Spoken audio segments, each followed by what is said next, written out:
So let me ask you, how many of you knew that Count Dracula was a Unitarian? Nobody? Well, okay, Count Dracula didn't really exist. And if he existed, he was born about a century before Transylvania became a Unitarian country. Wait, what?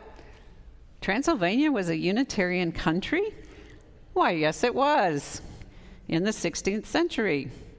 I'll tell you more about that in a minute. But what about Count Dracula? Well, there's a joke about that. What do Count Dracula and Unitarians have in common? Thank you. Both were born in Transylvania, and both cringe when you wave a cross in their face.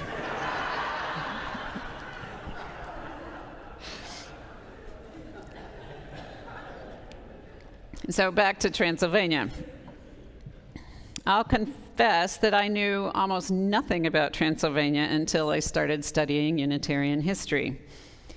And in that study, I was amazed to learn that in 1568, the king of Transylvania, John Sigismund, whom my puppy Siggy is named for, declared Transylvania to be a Unitarian country.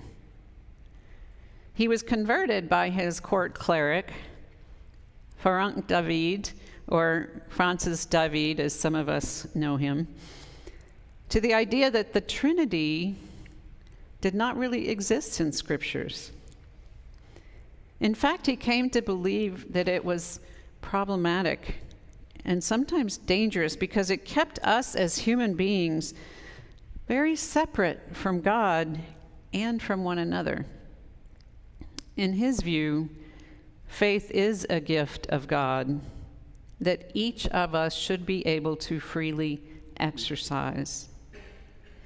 At that time, Transylvania was host to a multitude of religions, Christian of all kinds, Jewish, Muslim, and he saw the Unitarian promise as a way of creating peace among the people. And no one, and I mean no one, of his stature dared to make such a declaration of tolerance in those days. As during those Reformation times, wars were waged ferociously across Europe over the tiniest interpretation of Christian scripture.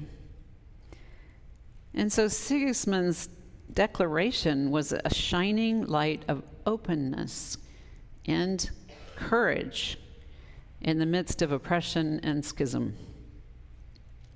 Unfortunately, his reign and edict didn't last long.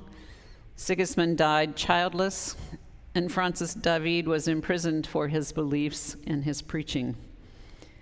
But Unitarianism did not die with them. Despite Transylvania being tossed back and forth between Hungary and Romania and ending up imprisoned within the communist Soviet bloc, Unitarianism continued to live underground. After communism was overthrown, hundreds of Unitarians re-emerged and rebuilt their congregations, having kept the faith for centuries. I know a number of you went with the choir, which went and sang in Transylvania and met some of the folks and have supported the Transylvanian congregations as they were trying to rebuild themselves. So why is this important? Are these our religious ancestors? The answer isn't so easy. There's not a direct line from Unitarianism in America that goes back to Transylvania, but we're all descendants of a radical idea that kept coming up throughout the history of Christianity. It's easy to forget that for centuries, religion was not really about belief. It was more an issue of imposition, of political power, of cultural imperialism. Through religion, political powers could keep control of their people. But throughout these political struggles, there was always a voice that was begging to see religion as a way for the spirit to break free. The idea of Unitarianism, the unity of God, spoke to the desire to make the experience of God a human experience. It recognized that we are all equal creations in the eyes of God, the multitude of blossoms, as it were, that bring each their unique beauty to the world. Last week in the question box sermon, someone asked about whether there were examples of Unitarian Universalists who would sacrifice everything for their faith. And there are. Francis David, who I just spoke about, died in prison. Faustus Zozzini, the founder of Socinianism, was burned at the stake around the same time for his beliefs. What was so important to them that they would make this ultimate sacrifice? Some of it was about what they believed. They wanted to see Jesus as human. They wanted to believe that everything wasn't predetermined. They rejected the idea of original sin, and they believed in free will. But what was even more important, and what links us to them, was how we believe.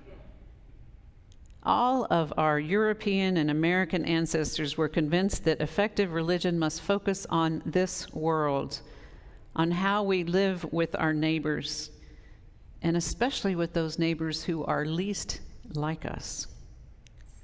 Consistently, Unitarianism and Universalism have insisted that the way of true religion is freedom and reason and tolerance and love. These radical ideas kept coming up over and over again in various parts of Europe and in history, eventually here, and we are the beneficiaries of this consistent movement of spirit calling for freedom. All of these movements asked to not be defined by limitation or fear, but in fact to live by the courage of our dreams. The flower communion that we just celebrated was about just that cry to see beauty over pain, courage over fear. Norbert Chopik, who created this ceremony, was persecuted by the Nazis because of his bringing diverse people together, and eventually sent to the concentration camps where he died for his beliefs. And as he was about to be arrested, the Nazis, Gestapo, standing in the back of the church, he celebrated his last flower communion. These radical ideas kept coming up over and over again in various parts of Europe and eventually here, and we are here to reenact them. It's a legacy to which we must cling tenaciously. All about us, people are trying to exert control of our spirits and our bodies in ways big and small.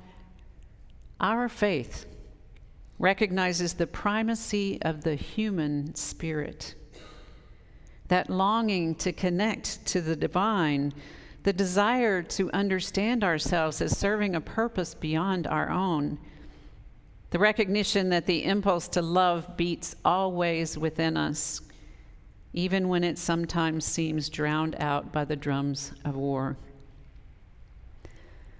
Our roots are indeed tangled up with all these strains of human resistance and human desire to connect to the source of all existence, which infuses us with love and creativity and meaning.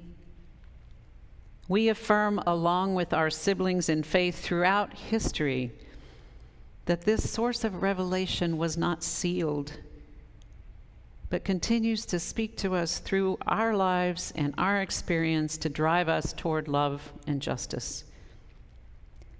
Thinking of these siblings over the ages gives me the comfort that we are not alone.